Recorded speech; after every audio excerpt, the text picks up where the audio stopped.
Olá para você que nos ouve pela Rádio Defensoria, eu sou Adriana Paulino e hoje, juntamente com Tiago Cortes, para mais uma edição do Entrevistas DPE. A maioria dos brasileiros já passou por uma situação em que tiveram que recorrer ao Tribunal Regional do Trabalho para garantir os seus direitos, mas a morosidade dos processos deixou muitos trabalhadores desanimados. Para sanar dúvidas sobre essas questões, falamos com o desembargador do Tribunal Regional do Trabalho da 11ª Região, Davi Alves Júnior, que está aqui no Entrevistas DPE, vai conversar com a gente. Seja muito bem-vindo, desembargador, ao Entrevistas DPE. Obrigado, uma saudação especial à população de Boa Vista, à população de Roraima e à Defensoria Pública do Estado de Roraima. Muito obrigado por comparecer aqui com a gente. Desembargador, como as questões dos processos trabalhistas em Roraima, tem números dos quais deram entrada ano passado e quantos já foram solucionados? Eu não tenho essa informação, mas devo dizer que Boa Vista, no presente momento, está com uma demanda bastante aquecida. Eu estava conversando com a colega de primeiro grau, juíza daqui de Boa Vista, e ela atribui essa demanda, sobretudo, às discussões a respeito de vínculo de emprego envolvendo os trabalhadores egressos provindos da Venezuela. O senhor pode explicar quais as ações levam ao início de um processo trabalhista? Vamos pegar esse exemplo que eu citei, de pessoas que vêm da Venezuela para trabalhar aqui no estado de Boa Vista, e estou trabalhando em cima de hipóteses, que foi exatamente que eu conversei com a colega aqui, que é da 2ª Vara do Trabalho de Boa Vista, doutora Samira Akel, e ela colocou isso em cima da perspectiva do vínculo de emprego, ou seja, se a pessoa trabalha ou não como empregado, se é uma prestadora de serviço autônoma ou se é empregado, né? Então, esse, segundo ela, seria um dos fatores que incrementam as demandas trabalhistas aqui em Roraima. Como surgem as demandas? Surgem demandas na medida em que um ser humano deseja trabalhar, precisa trabalhar para se subsistir, para não apenas subsistência pessoal, mas subsistência dos seus. E quando ocorre essa relação de trabalho com uma outra pessoa, surgem as dúvidas. Ele está ali trabalhando como empregado, embora sem carteira assinada, ou ele está exercendo outro tipo de atividade que não envolva necessariamente a carteira assinada. Outras vezes a carteira está assinada, mas o patrão não paga os direitos que derivam do contrato de trabalho. 13º, férias, exige jornada longa do trabalhador e não remunera as horas que ultrapassam o trabalho, a jornada legal de trabalho. E tudo isso deságua nas reclamatórias trabalhistas.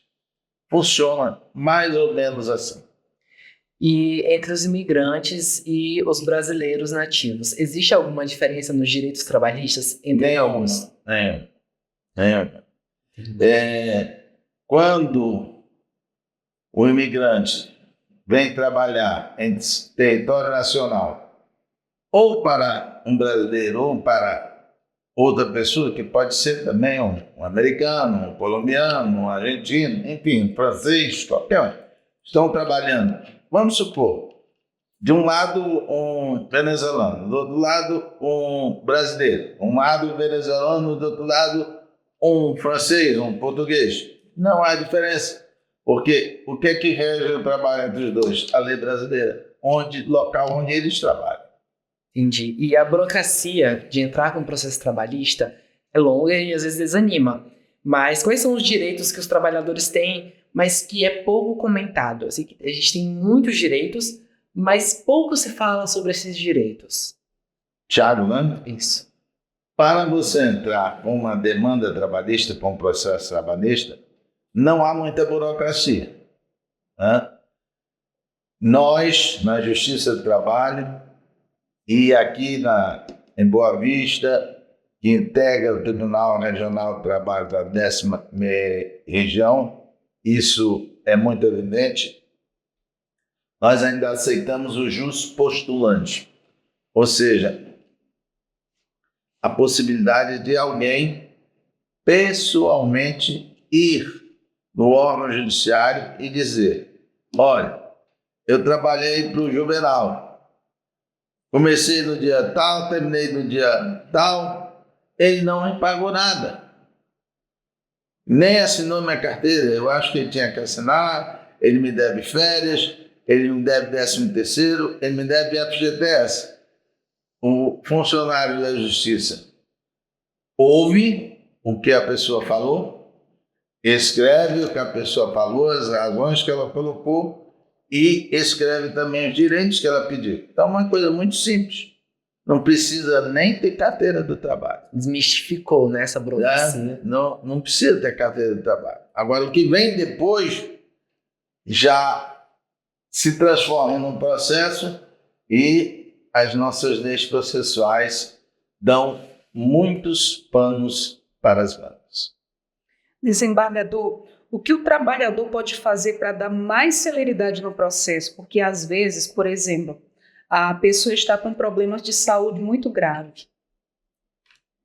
Nesses casos, como proceder? O trabalhador individualmente, sem, vamos dizer assim, ter ajuda de ninguém, o que é fundamental é ele não se descuidar do seu processo. Estar sempre atento, verificando se andou, se não andou, o que foi feito. Acompanhando. Se tiver um advogado, sempre perguntar ao advogado e questioná-lo aquilo que achar que não está correto.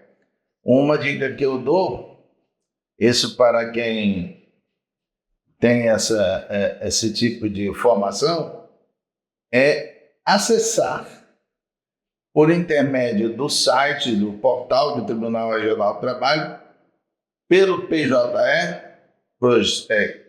é a sigla do Processo Judicial Eletrônico, PJE, acessar pelo PJE diretamente o seu processo. E aí você vai ler o que está escrito lá, você vai saber o que o juiz determinou, você vai saber o que o advogado fez, o que a outra parte fez, você conhece tudo o que acontece. É um acompanhamento muito melhor. Veja, isso muitas vezes, ou melhor dizendo, muitas pessoas talvez não saibam o que pode acontecer. É simples de fazer? Basta ter um celular e saber manejar o celular. Porque pelo celular, comenta que o Tiago, que é bem jovem, ele escreve lá como costumamos dizer, pelo menos eu, escreve lá no Dr. Google, TRT da 10ª Região, aparece o portal. E ali você vai procurar, tem um ícone, tem um nomezinho lá, PJE. Você vai, clica ali e você, dono do processo, tem condições de chegar nele. Eu, que não sou dono do processo, não vou ter condições. Mas quem é dono do processo, basta acessar no portal. O Tiago está olhando desse tamanho assim, espantado. Para nós pode ser simples isso. Mas tem muita gente que, primeiro, não tem nem celular. Segundo, quando tem, não sabe manipular. E terceiro, que realmente talvez nem saiba que é possível fazer isso. As pessoas assim que já passaram por processos, tanto trabalhistas como outros tipos de processos, a gente sabe que o acompanhamento faz toda uma diferença. E lembro-me de um caso pessoal, né, que estava um processo em andamento. O meu acompanhamento, o meu perguntar, na época nós não tínhamos essa facilidade de celular e nem de acompanhar pelo celular. Era ir lá mesmo na porta, pessoalmente, perguntar e ir lá com a balconista perguntar como é que está o andamento do meu processo. Isso faz uma diferença muito grande, porque na área trabalhista também é um assunto seu, de interesse seu, e você tem que estar lá para as pessoas verem que você está interessado, porque aquilo tem um andamento mais rápido. Não é mais ou menos assim, doutor? Corrija-me se tiver. Sim. E essa sua pergunta me dá um gancho, me dá uma oportunidade de falar daquela função que hoje eu desempenho no tribunal, função de ouvidor, que é uma função que às vezes, ou muitas vezes, não é mencionada, não é conhecida, mas é importantíssima. De suma importância. Então, a senhora foi, naquele tempo, procurando informação. Volte amanhã. Volte amanhã. Até essa semana. Talvez a senhora não soubesse. Talvez nem tivesse essa figura do ouvidor. Vai servir para que o ouvidor? O ouvidor é aquele que está ali à porta. É o que está mais perto. E você vai chegar lá e vai dizer, olha, o meu processo está nesta vara, eu precisei desta informação, procurei obtê-la desta forma e não consegui. O que posso fazer? O que devo fazer? O ouvidor vai ouvir aquela manifestação da parte e vai caminhar a quem de direito, ao juiz, à vara, enfim. E a vara vai retornar. Muito importante essa pergunta.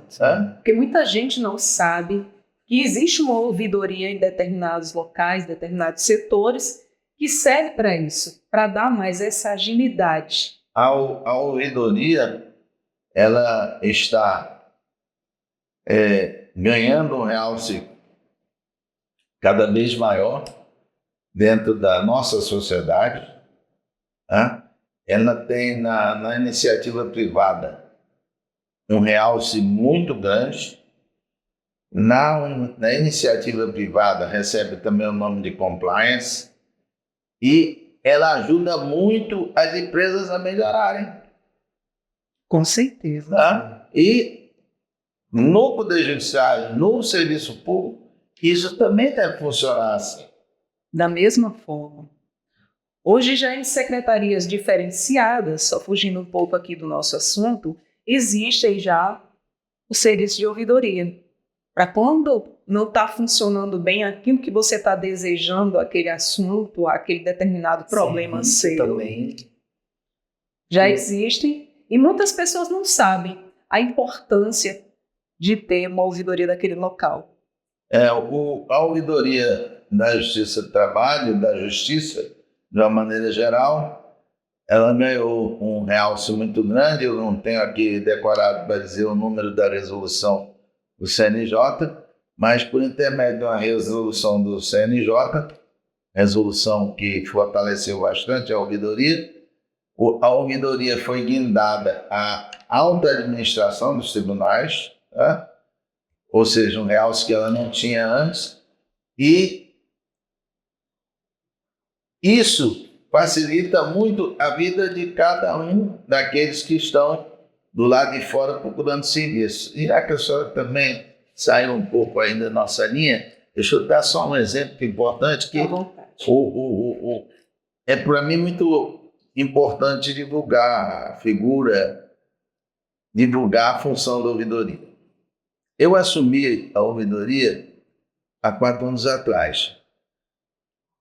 A ouvidoria judicial do TRT da 11ª região, ela admite uma reeleição. Já estou no 2º mandato e termina nesse final de ano. Por que essa digressão toda? Para explicar que, quando eu assumi, nós ainda estávamos na pandemia. Um colega meu passou mais de um mês entubado. Hoje está aí contando a história. E na saída da pandemia, eu tive a oportunidade de conviver com uma turma de ouvidores lá de Manaus, da rede de ouvidorias. Dentro dessa rede de ouvidorias, a ouvidoria da saúde, que funcionou muito e foi muito importante durante o período da pandemia, coletando informações, coletando pedidos, coletando dados e ajudando aquelas pessoas que estavam precisando. Porque justamente nessa época de pandemia, a demanda com certeza deve ter sido muito grande, porque não foi fácil para mim. Foi um período muito difícil na vida de todos nós, né, doutor? E assim, na sua direção, na ouvidoria, houve muitos casos solucionados?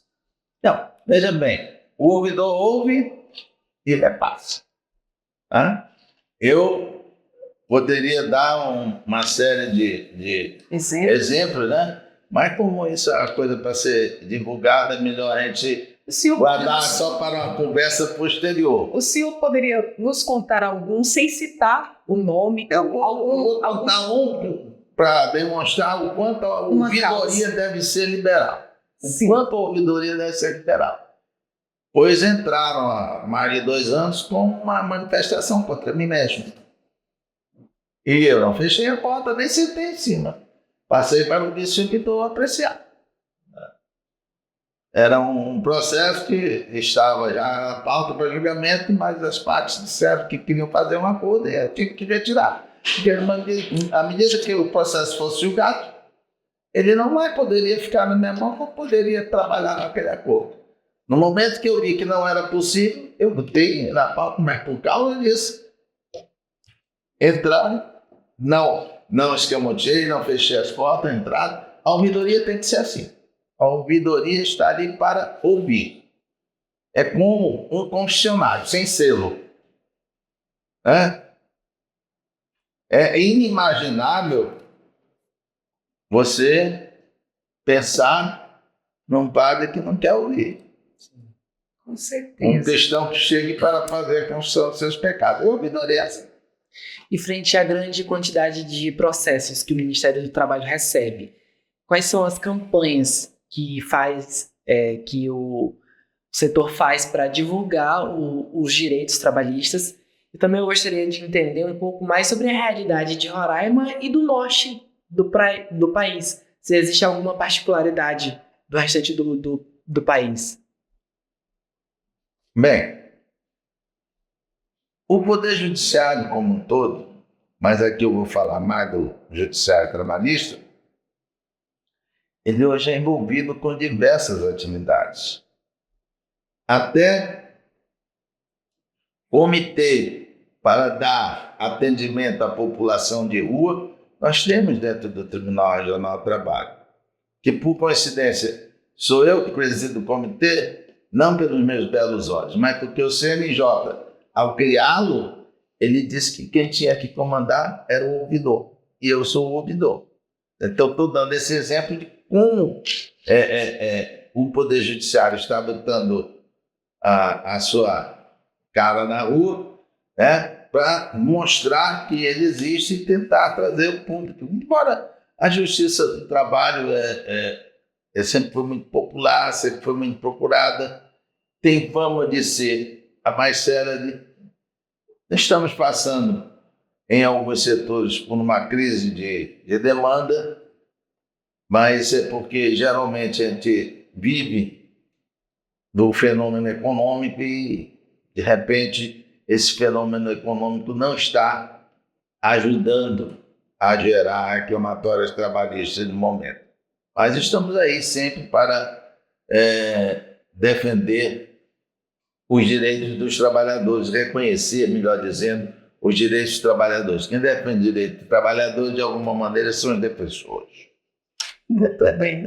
Doutor, desembargador, algo mais a nos acrescentar para Já passou o tempo?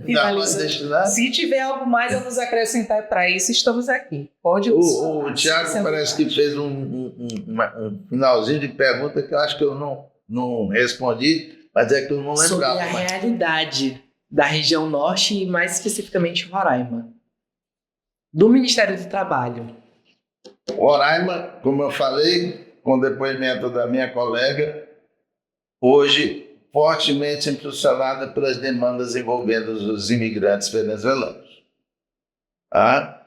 E aqui, menos lá no Amazonas, que é outro estado da jurisdição do TRT, muitas demandas de pessoas terceirizadas que trabalham para órgãos públicos. Tá? E o que é normal, que são as demandas envolvendo empregadores privados, comércio, indústria, serviços, turismo, etc. Só para ressaltar, o que precisa para entrar com uma ação trabalhista? Para entrar com um processo no tribunal regional? Tem dois caminhos. O cidadão pode, como eu disse, ir diretamente na justiça e apresentar sua queixa. Tem que levar os documentos, não precisa nem levar a carteira de trabalho. Se tiver, é melhor levar. Leva os documentos para provar que é quem está ali escrevendo.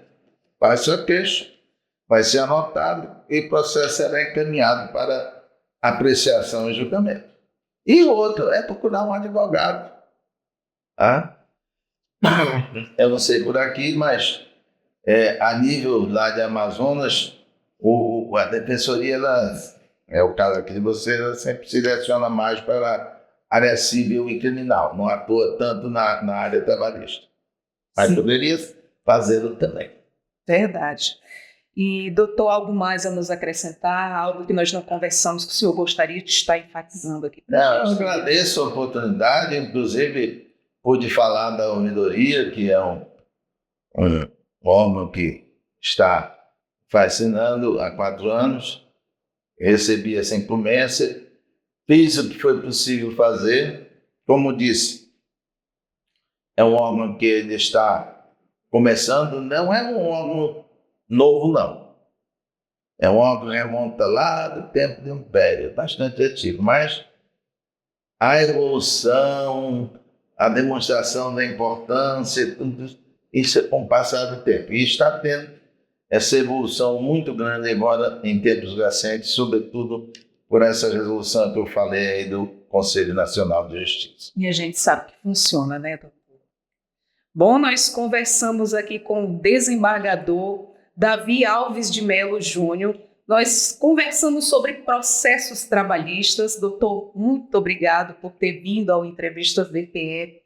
Quero lhe dizer que Entrevistas DPE está sempre de portas abertas, sempre que o senhor tiver novidades para nos falar, mais informações para o nosso público, que é de suma importância todos estarem informados, porque muitos desconhecem os seus direitos e eles estão ali.